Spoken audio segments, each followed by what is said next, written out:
Je m'appelle Émile Vasseur. J'ai 65 ans et je vis seul dans un appartement ancien du quartier de Montparnasse, à Paris. Depuis la mort d'Hélène, ma femme, la vie a perdu de sa couleur. Nos repas partagés, nos promenades le long de la Seine, les discussions sur tout et rien. Tout cela s'est éteint le jour où elle est partie, me laissant avec un silence trop vaste pour un seul homme. Mon fils, Damien, a été ma seule famille proche depuis. Je l'ai soutenu dans tout. Ses études à Lyon, ses dettes, son mariage avec Pauline. J'ai même acheté un petit appartement pour eux à Boulogne-Billancourt, pensant qu'ils y construiraient leur avenir. Cet appartement représentait pour moi la continuité d'Hélène, un geste d'amour paternel, mais aussi un fardeau financier que j'ai accepté sans hésitation. Pendant des années, Damien a vécu là-bas sans jamais me verser un seul loyer. Il disait « Papa, tu sais bien que c'est temporaire. Dès que la boîte se développe, je te rembourse. » Mais l'entreprise n'a jamais vraiment décollé et les remboursements n'ont jamais existé. Chaque fois qu'il avait un problème, impôts, réparations, vacances, voiture, c'était vers moi qu'il se tournait. J'étais son refuge, son plan B, sa banque personnelle. Le mardi 15 octobre 2024, tout a basculé. Ce jour-là, je me suis rendu à Boulogne pour lui rendre visite. Il m'avait demandé les clés de ma voiture, une Peugeot 2008 flambant neuve que je venais d'acheter. Quand je suis arrivé, il m'a accueilli avec un visage fermé, les épaules tendues. Tu en as encore acheté une? Oui, répondis-je calmement. La vieille était en fin de course. Il s'est mis à rire, mais ce rire n'avait rien d'amusé. Tu dépenses ton argent n'importe comment, papa. À ton âge, tu devrais penser à ton testament plutôt qu'à une voiture neuve. Je l'ai regardé, un peu surpris par le ton.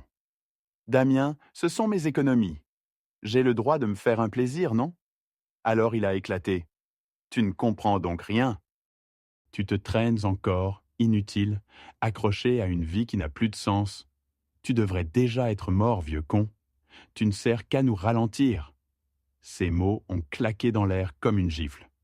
Avant que je puisse dire un mot, il m'a arraché les clés de la main et est sorti de l'appartement, claquant la porte derrière lui. Je suis resté là, debout, les doigts encore crispés autour du vide. Mon fils venait de me souhaiter la mort. Le silence dans ce salon, que j'avais aidé à meubler pièce par pièce, est devenu insupportable. Les murs semblaient me renvoyer l'écho de ses paroles. Pendant des heures, je suis resté assis, incapable de bouger. Ce n'est que tard dans la nuit que j'ai pris une décision. Je ne pouvais plus continuer ainsi. Le lendemain, j'ai appelé Richard Lefebvre, mon notaire et vieil ami de confiance. Richard, j'ai besoin de ton aide. C'est urgent. C'est à propos de Damien. Il m'a reçu dès le lendemain matin dans son cabinet près de la place Saint-Sulpice. Le bureau sentait le cuir et le café noir. Richard, costume gris impeccable, m'a accueilli avec une poignée de main ferme. « Tu as l'air épuisé, Émile. Qu'est-ce qui se passe ?» Je lui ai raconté tout, chaque mot, chaque phrase violente. Il m'a écouté sans m'interrompre, hochant parfois la tête. Quand j'eus terminé, il soupira. « Je comprends ta douleur, mais tu dois te protéger, Émile. Cet appartement à Boulogne est à ton nom, non ? » « Oui. » « Alors il est temps de reprendre le contrôle. On va envoyer un commandement de quitter les lieux. Juridiquement, il est simplement occupant sans droit ni titre. Tu n'as rien à te reprocher. » Je hochai lentement la tête. « Je veux que ce soit irréversible, Richard. Plus de négociations, plus de compromis. » « Très bien, je vais préparer le dossier et t'expliquer les étapes. » Il prit son stylo et commença à rédiger les documents nécessaires. Pendant qu'il écrivait, il m'expliquait le processus. Le commandement sera envoyé par huissier de justice, avec accusé de réception. Il aura 30 jours pour partir. Passé ce délai, nous demanderons l'expulsion officielle. Puis il ajouta « Connaissant ton fils, je doute qu'il laisse les choses aller jusque-là. Il tentera sûrement de te manipuler ou de négocier. » Je répondis d'un ton sec « Il n'y aura pas de négociation. Cette fois, c'est terminé. » Richard termina la première version du document. Les mots étaient d'une froideur chirurgicale. Commandement de libérer le logement appartenant au propriétaire pour usage personnel. Je lus la formule 3 fois. Elle résonnait comme une sentence. Je signerai tout, Richard. Prépare aussi une autorisation pour que je puisse vendre l'appartement sans délai. Je m'en occupe. Et un conseil. Change les serrures chez toi. Si Damien comprend ce que tu prépares, il pourrait essayer d'intervenir. Tu connais un bon serrurier? Oui, un certain Germain Roux, fiable et discret. Je sortis du cabinet avec une chemise pleine de papier et un plan clair. L'appartement de Boulogne valait environ 210 000 euros. Même vendu à perte, ce serait une leçon que mon fils n'oublierait jamais. En marchant vers le métro Saint-Placide, je ressentis quelque chose que je n'avais pas éprouvé depuis longtemps. Du but, de la force. Pour la première fois depuis la mort d'Hélène, je n'étais plus celui qui subissait. C'était à mon tour d'agir. Le 16 octobre, je reçus un appel de Richard. « Émile, j'aimerais que tu passes au cabinet demain matin. J'ai invité une consoeur, Claire Delorme, une avocate spécialisée en droit immobilier. Elle va nous aider à bétonner la procédure. » Le lendemain, j'étais de retour dans ce même bureau, encore plus déterminé. Claire Delorme, une femme d'une quarantaine d'années, portait des lunettes à monture fine et un tailleur bleu nuit qui trahissait à la fois l'élégance et l'autorité. Sa voix était calme mais tranchante. « Monsieur Vasseur, j'ai étudié attentivement votre dossier. Juridiquement, vous êtes dans votre plein droit. Votre fils n'a aucun titre d'occupation. Nous allons procéder par voie de précaire familial, ce qu'on appelle communément un occupant sans bail. » Elle sortit un dossier épais de sa serviette en cuir. À l'intérieur, un schéma détaillé du processus légal. Elle expliqua: première étape, le commandement de libérer les lieux. En France, le délai raisonnable est de 30 jours à compter de la réception. Passé ce délai, nous saisissons le tribunal judiciaire pour obtenir l'ordonnance d'expulsion. Je pris des notes, chaque mot résonnant comme une promesse de justice. Et s'il refuse de signer la notification? Aucun souci. L'huissier la lui remettra en main propre ou la déposera à son domicile avec constat. Dans tous les cas, il ne pourra pas prétendre ne pas être informé. Claire feuilleta ses papiers avec précision. Nous pouvons aussi invoquer un motif légitime et sérieux, la nécessité personnelle. Vous pouvez déclarer vouloir récupérer le logement pour y vivre vous-même, pour des raisons économiques ou de santé. C'est une stratégie parfaitement légale, souvent utilisée par les propriétaires âgés. Richard hocha la tête, approbateur. C'est crédible, Émile. Tu pourrais très bien dire que tu veux vendre ta maison de Montparnasse et t'installer dans un logement plus petit, plus adapté. Je souris faiblement. Ce n'est même pas un mensonge, Richard. Ma maison est devenue trop grande. Et depuis qu'Hélène est partie, je n'ai plus vraiment de raison de rester dans ces murs pleins de souvenirs. Claire poursuivit. Si votre fils s'oppose à la décision, il devra prouver un droit de propriété ou un bail, ce qui est impossible. Il n'a jamais versé de loyer, jamais signé quoi que ce soit. Son ton calme me rassurait. Cette femme savait ce qu'elle faisait. Elle ajouta: « Pour être prudent, nous enverrons la notification de 3 façons. Par lettre recommandée avec accusé de réception, par huissier et, en dernier recours, affichée sur la porte du logement. » Je signai chaque page des documents. Je veux que tout soit irréversible. Ce le sera, monsieur Vasseur. Une fois le commandement envoyé, la machine judiciaire ne s'arrête plus. Richard m'apporta un second dossier. Voici aussi le mandat de vente. J'ai contacté 3 agences de confiance à Paris: Immorive Gauche, Paris Invest Premium et Habitat Express. Toutes travaillent avec des investisseurs qui perdent comptant. Claire sortit sa calculatrice. D'après les estimations, le bien vaut entre 205 000 et 215 000 euros. Si on veut une vente rapide, mieux vaut le mettre à 190 000. C'est un prix qui attire les investisseurs. Je n'avais aucune envie de discuter chiffres. Faites comme vous voulez. L'argent n'est pas le but. C'est une question de principe. Elle acquiesça. Je comprends. Et pour information, sur la plus-value réalisée, vous aurez quelques impôts à payer, mais rien de dramatique. L'essentiel, c'est de couper ce lien de dépendance. Je hochai la tête, silencieux. Pour la première fois depuis longtemps, je sentais que les rôles s'inversaient. Ce n'était plus moi qui devais rendre des comptes à Damien. C'était à lui, maintenant, de faire face à ses actes. Le vendredi 18 octobre, un ciel gris planait sur Paris. Je pris le métro jusqu'à la rue de Rennes, où se trouvait le bureau de poste. Dans ma main tremblait le recommandé avec accusé de réception, le commandement de quitter les lieux. La guichetière, une femme âgée aux lunettes épaisses, examina le courrier avec rigueur. Souhaitez-vous un suivi et une notification de distribution? Oui, les deux. C'est important que tout soit enregistré. Je payais les frais et rangeais précieusement le reçu dans mon portefeuille. Ce document, cette simple enveloppe, allait changer nos vies à tous les deux.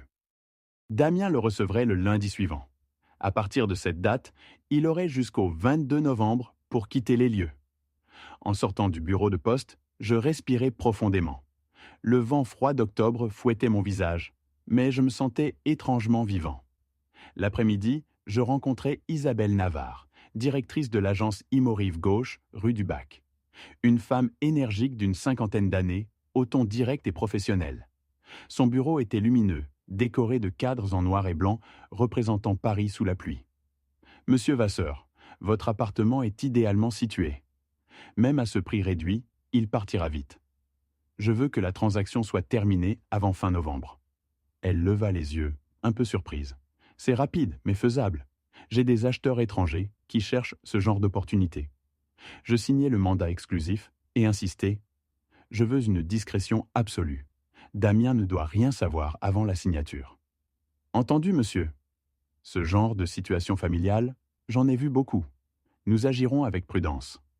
En quittant l'agence, je sentis que les choses prenaient enfin forme.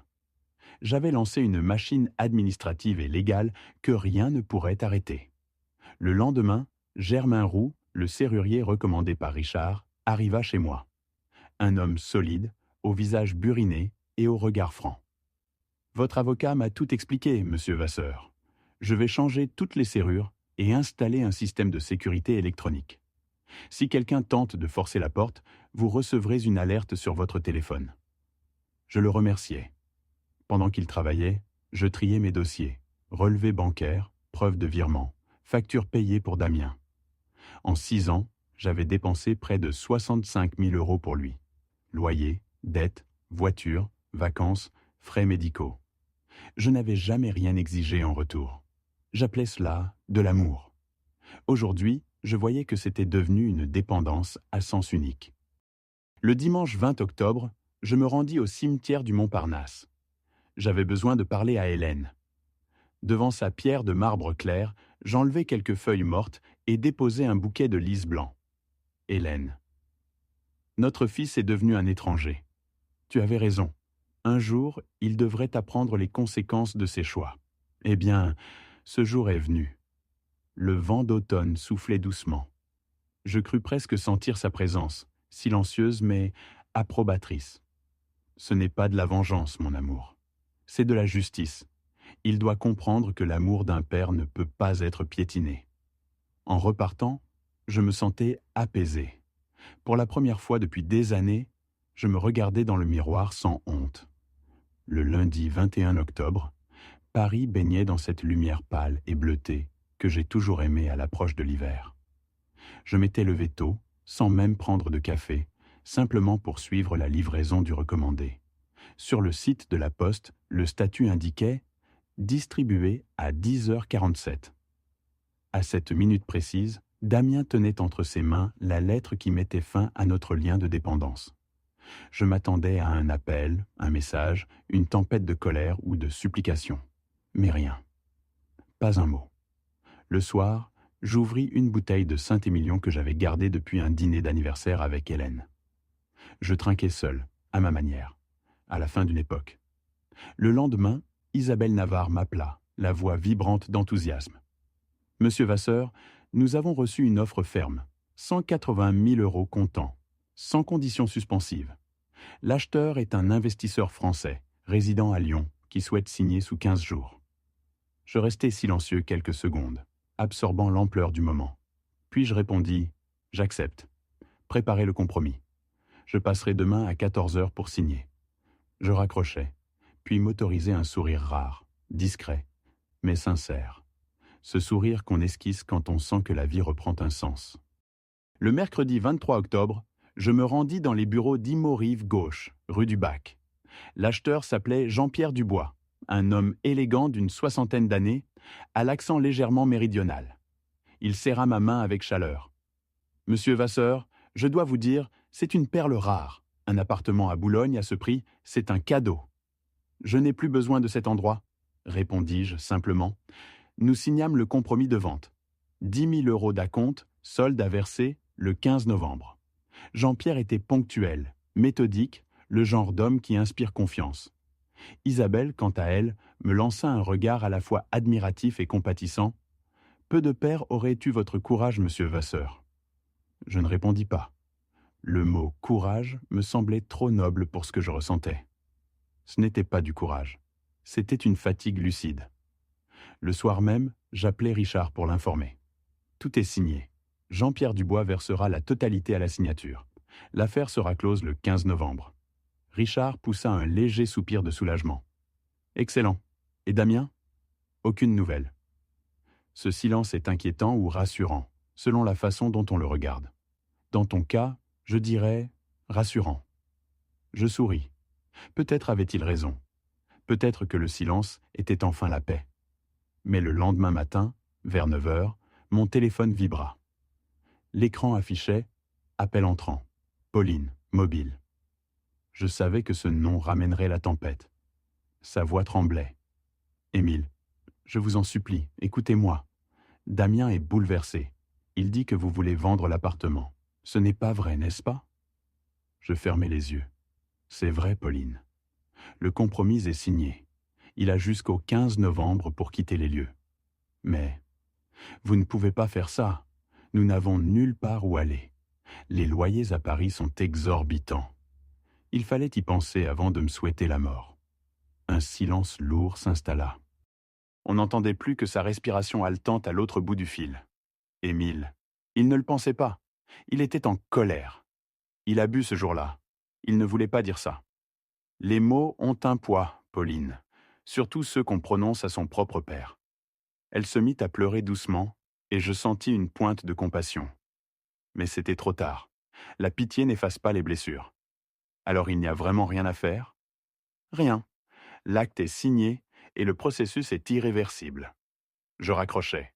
Je n'avais pas le cœur léger, mais je savais que c'était juste. Quelques jours plus tard, le 26 octobre, je pris le train pour Chartres, où vivait ma sœur aînée, Anne-Marie Vasseur. Nous ne nous étions pas vus depuis presque 1 an. Sa maison de campagne, avec ses volets bleus et son jardin de lavande, respirait la tranquillité. Elle m'accueillit avec son rire habituel. « Émile, mon petit frère, je t'ai fait une tarte aux pommes, comme quand tu étais gamin. » Pendant le déjeuner, je lui racontais tout, sans rien omettre. Anne-Marie m'écoutait en silence, les mains croisées devant elle. Quand j'eus fini, elle dit simplement « Tu as fait ce que j'aurais fait, peut-être même ce qu'Hélène aurait voulu. Tu as toujours confondu amour et devoir.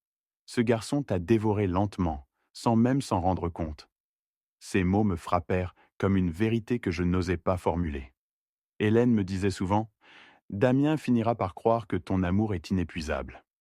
Et ce jour-là, il te blessera sans même comprendre pourquoi. » Elle avait vu juste. Anne-Marie posa sa main sur la mienne. « Tu sais, Émile, il y a des limites qu'un parent doit poser, même tard. Il vaut mieux perdre un fils ingrat que se perdre soi-même. » Je passai la nuit dans la chambre d'amis, regardant les étoiles par la fenêtre. Une paix nouvelle m'enveloppa lentement, comme un manteau chaud. Le lundi 28 octobre, le téléphone sonna à 10h30. Le nom s'afficha, Damien. Mon cœur fit un bond, mais ma main resta immobile quelques secondes avant d'accepter l'appel. « Papa ?» Sa voix n'avait plus rien d'arrogant. Elle tremblait, fêlée, presque enfantine. « Il y a un type ici, dans l'appartement. Il dit qu'il a acheté le logement. C'est une erreur. Dis-moi que c'est une erreur. » Je laissai un silence de quelques secondes. « Ce n'est pas une erreur. L'appartement est vendu. Tu as jusqu'au 15 novembre pour partir. » Un silence glacé s'abattit. « Mais, papa, on vit ici depuis 6 ans. C'est notre maison. » « C'est ma maison, Damien. Toujours. Et maintenant, je la reprends. Mais Pauline et moi, on n'a pas d'argent, pas de solution immédiate. » Il fallait y réfléchir avant de me traiter de vieillard inutile. Il se mit à pleurer. Ce son que je n'avais pas entendu depuis qu'il avait 10 ans. un mélange de rage, de désespoir et de peur. « Papa, je t'en supplie, je regrette. J'étais hors de moi ce jour-là. » Les excuses ne changent pas le passé. Elles ne réparent pas la dignité. Je raccrochai. Pendant 20 minutes, le téléphone vibra sans cesse. 6 appels. 3 messages vocaux. Je ne répondis à aucun. À 11h30, la sonnette retentit. Grâce à la caméra de ma porte, je vis Damien et Pauline devant chez moi. Leurs visages étaient fatigués, marqués par l'angoisse. Je déverrouillai la porte, mais gardai la chaîne. « Papa, ouvre, parlons calmement. Nous sommes une famille, non ?»« Les familles se respectent, Damien. Ce que tu as dit a brisé quelque chose d'irréparable. » Pauline sanglotait. « Émile, s'il te plaît, on t'aime, on a fait une erreur. Les erreurs ont un prix. » Damien explosa soudain. « Tu es fou. Tu détruis nos vies pour une simple dispute. Je vais te poursuivre en justice. C'est de la maltraitance familiale. » Je refermai la porte doucement, sans un mot. Puis j'appelai Richard. « Il est venu chez moi. Il me menace de procès. » « Il ne peut rien faire, Émile. Tu es dans ton droit absolu. Ne cède pas. » C'est sa panique qui parle. Pendant plus d'1 heure, ils restèrent devant l'immeuble, suppliant, criant, puis se disputant entre eux. Je les observais à travers l'écran de ma caméra sans émotion. À ce moment précis, je compris que quelque chose venait de mourir en moi. Pas seulement la tendresse d'un père, mais l'illusion que le sang suffit à créer une famille. Le mercredi 30 octobre, un rideau de pluie battait sur les toits de Paris. Je n'avais presque pas dormi. Les mots de Damien résonnaient encore, mêlés à la voix suppliante de Pauline. J'avais passé la nuit à ranger des papiers, trier des souvenirs, comme pour mettre de l'ordre dans ma mémoire autant que dans ma maison. À l'aube, j'appelai Isabelle Navarre. « Tout est en ordre, monsieur Vasseur, » me confirma-t-elle. « L'acheteur a validé toutes les inspections techniques. L'argent est déjà déposé chez le notaire. La signature aura lieu le 15 novembre à 10h, rue de Grenelle. » Ces mots me procurèrent une étrange sensation de vertige. C'était réel, définitif. L'appartement où Damien avait vécu 6 ans, celui que j'avais acheté par amour et culpabilité, allait bientôt appartenir à un autre homme. Les jours suivants, j'évitais tout contact. Je coupais mon téléphone pendant plusieurs heures chaque jour, refusant d'entendre les supplications ou les menaces. Mais parfois, tard le soir, je relisais les messages vocaux que Damien avait laissés. « Papa, je t'en supplie, on trouvera une solution. »« Tu ne peux pas faire ça, je suis ton fils. Dis-moi au moins que tu ne me hais pas. » Je n'éprouvais ni haine ni vengeance. Juste un froid définitif. Un espace vide où il n'y avait plus d'amour, mais plus de colère non plus. Le jeudi 31 octobre, on sonna à ma porte. C'était Monique Garnier, ma voisine du 5e, accompagnée du président du syndic, Julien Hervieux. Monique, une vieille amie d'Hélène, semblait embarrassée. « Émile, nous devons te parler de Damien. » Julien prit la parole, mal à l'aise. « Hier soir, il est venu frapper à ma porte. Il était ivre, très agité. Il m'a supplié d'intervenir, de te convaincre d'arrêter la vente. Il disait que tu étais devenu fou, que tu agissais par vengeance. » Je restai immobile, observant leurs visages inquiets. « Et que lui avez-vous répondu ?» Julien me regarda droit dans les yeux. « Que si mon fils m'avait souhaité la mort, j'aurais fait exactement la même chose que toi. » Monique, elle, ajouta doucement. « Je lui ai dit qu'il n'y avait aucune excuse à de telles paroles, qu'un père reste un père, mais qu'un fils qui franchit cette ligne perd ce droit. » Leurs mots m'émurent plus que je ne l'aurais cru. C'était la première fois que je sentais que d'autres comprenaient ma décision sans me juger. Julien reprit. « Il a aussi parlé d'intenter une action en justice. Il aurait contacté un avocat. » Je haussai les épaules.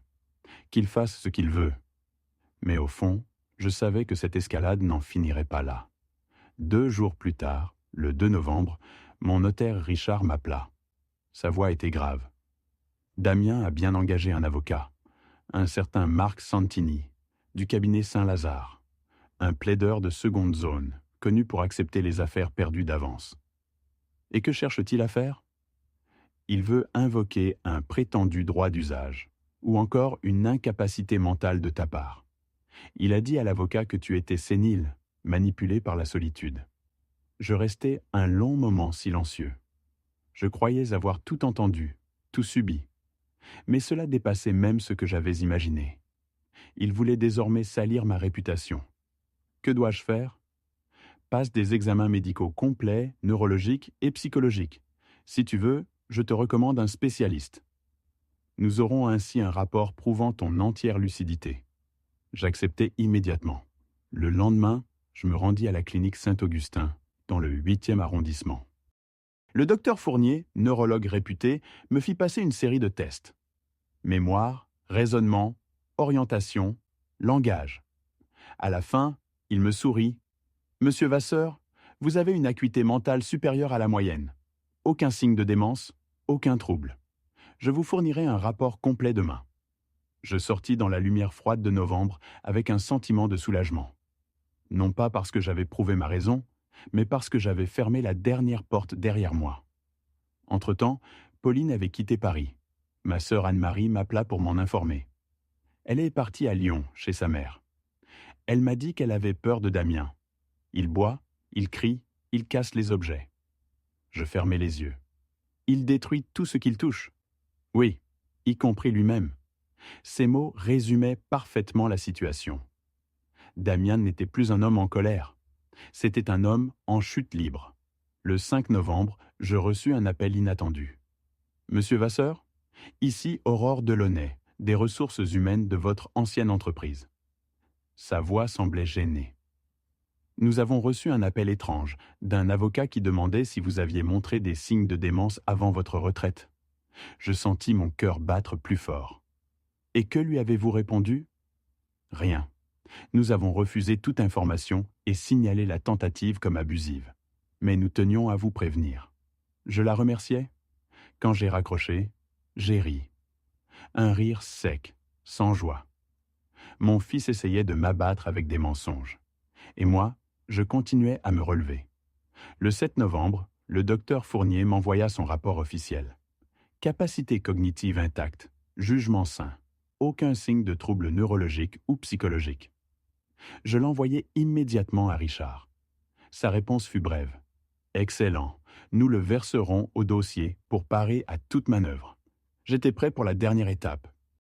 Le 15 novembre 2024, à 10 heures précises, je franchis la porte de la notaire Anne-Laure Torres, rue de Grenelle, accompagnée de Richard.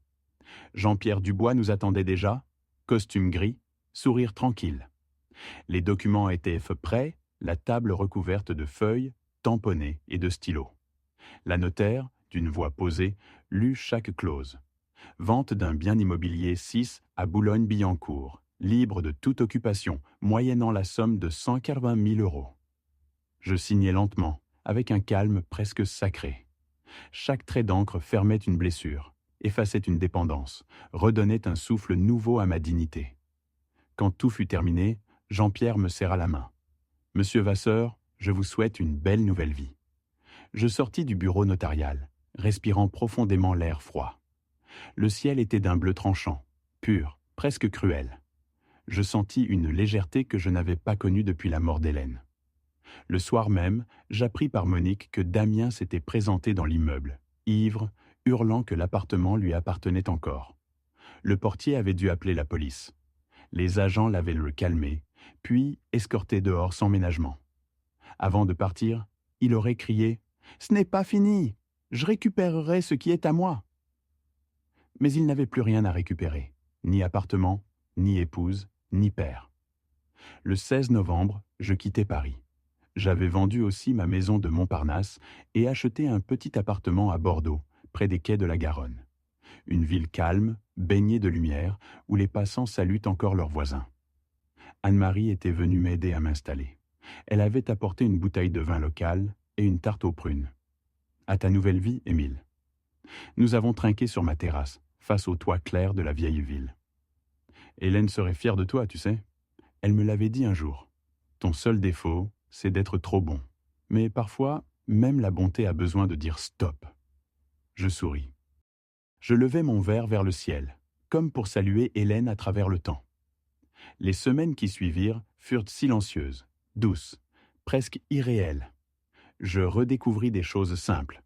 Le marché du samedi, Les livres lus sans interruption, le café en terrasse avec le journal.